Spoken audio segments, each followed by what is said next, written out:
Uncharted 4 became exactly what Neil Druckmann was afraid of. Think about that for a second. In an industry where every successful game gets a sequel and beloved characters are brought back over and over again with publishers rarely leaving money on the table, yet Nathan Drake has been gone for over a decade, not because we stopped loving him or the franchise died, but because Uncharted 4 told such a complete story that bringing him back feels wrong, which in this day and age is almost unheard of. You see, most franchises fade away once they become bad, but Uncharted disappeared because it became perfect. But what makes Uncharted 4 one of the greatest PlayStation games ever made? Why does its visuals still embarrass more than releases? How does its action sequence stay unmatched time after time? But most importantly, how did this game's achievement accidentally doom the future of the series itself? Let's go back in time, back to 2016. The pressure surrounding Uncharted 4 was enormous. This wasn't just another sequel, it was the finale, the conclusion to a franchise that had helped define PlayStation for nearly a decade. Nathan Drake wasn't just a character anymore, he was PlayStation's Indiana Jones. At this point, we had climbed mountains with him, escaped collapsing cities, survived train wrecks and escaped deserts, discovered lost civilizations, and now Naughty Dog had to find a way to end it all, not pause it or set up another sequel, but properly end it. Now on paper, it sounds easy, but I assure you it is not, because when it comes to endings, they usually disappoint people like Rakai, especially when expectations are sky high. Just look at movies like Conjuring and games like Dead Space 3 or The Last of Us 2. Creating something that people love is difficult, but creating an ending that everyone accepts is nearly impossible, yet somehow Uncharted 4 managed to pull this off flawlessly.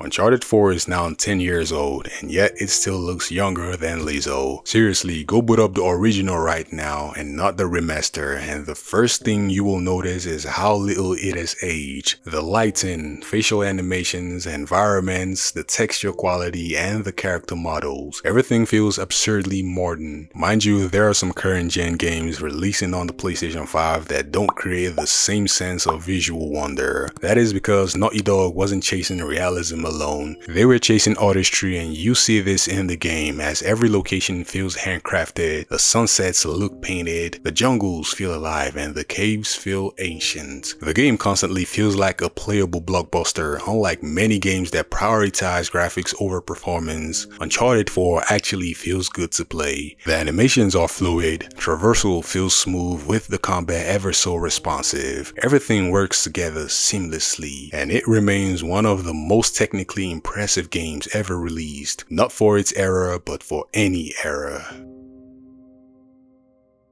Graphics alone don't make timeless games. You see, the real reason people remember Uncharted 4 can be tied to a lot of intricacies, but the one thing people talk about the most is the spectacle, and nobody did spectacle quite like Naughty Dog. Every few hours, Uncharted 4 delivers a moment that feels impossible, a sequence so absurdly ambitious that you wonder what the devs were thinking when they created such a sequence. The Madagascar chase, clock tower collapse, or the convoy pursuit. These weren't just action scenes, they were roller coasters. The Madagascar chase alone remains one of gaming's greatest action sequences. Almost every channel on YouTube has this particular chase scene. The way it transitions between driving, climbing, grappling, shooting, and pure chaos all feels effortless. No loading screens, interruptions, or obvious tricks, just constant momentum. Modern games often rely on bigger maps, but Uncharted 4 relied on better moments, and that is why we still remember the individual sequences years later. Hot take,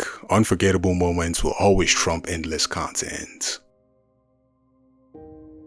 This is where things get interesting. Uncharted 4's greatest achievements wasn't its visuals, it was the writing. For most of the series, Nathan Drake was defined by adventure, treasure hunting, danger, and escaping impossible situations. But Uncharted 4 asked a different question. What happens after the adventure and the dream ends? Nathan Drake begins the game living the life he always thought he wanted, a stable home with a loving wife and a peaceful future. But the problem was he wasn't happy, not because he didn't love Elena Elena, but because a part of him still missed the impossible, the adrenaline rush that comes with danger, that feeling of being Nathan Drake. This is an incredible human conflict, one that resonates far beyond gaming, at least not for me though. I am good with making videos on YouTube, but most people eventually face the same question: how do you move on from the thing that defines you?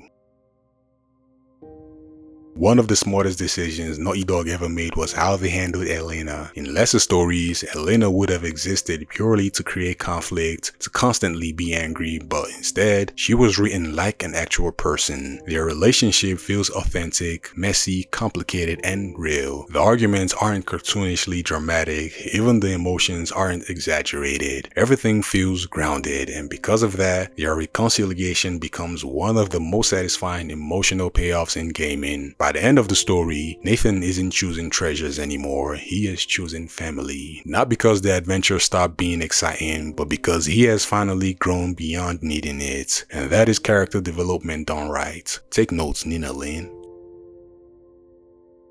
And this is where the conversation inevitably turns towards The Last of Us Part 2. Not because one game is objectively better than the other, but because they represent completely different philosophies. Uncharted 4 leaves players feeling fulfilled and complete, while The Last of Us Part 2...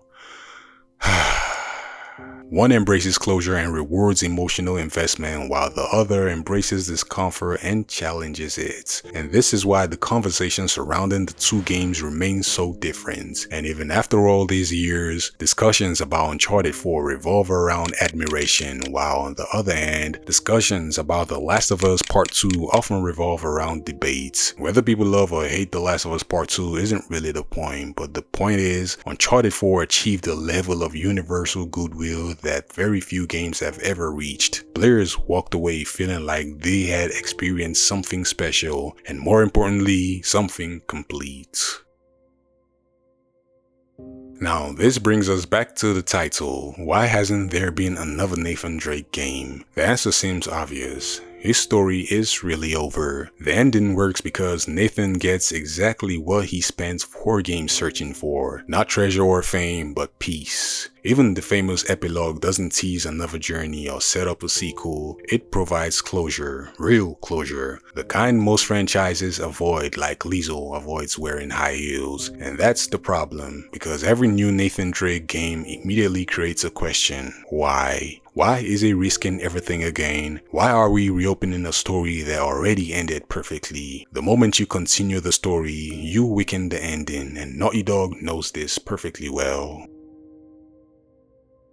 What makes Uncharted 4 so special wasn't its success, because lots of games are successful, but Uncharted 4 achieved something most franchises never managed to. It knew when to stop. Uncharted 4 had the courage to say goodbye, and because of that, Nathan Drake remains exactly who players remember him as. Not a character who overstayed his welcome, but a legend, frozen at the perfect moment. 10 years later, Uncharted 4 remains a masterpiece. Its visuals still stunning, the action still thrills, its performances and writing still resonates, and perhaps most impressively, its ending still matters, because every year that passes without another Nathan Drake adventure only reinforces the truth. The story had reached its natural conclusion. The character had arrived at his destination, and the journey ended exactly where it should have. And that is why Uncharted 4 became exactly what Neil Druckmann was afraid of. A game so good with a finale so complete that the best possible sequel was no sequel at all. But hey, that is just me. Let me know your thoughts about the whole Uncharted 4 game. What did you think about this game when you first played it? Do you think they should make an Uncharted 5 featuring Nathan Drake, or should everything be left as it is? Or should we use his daughter as the new protagonist? Let me know your thoughts, everything you think and thought about this game. Let me know in the comment section, as I'll be waiting down there to respond to you guys.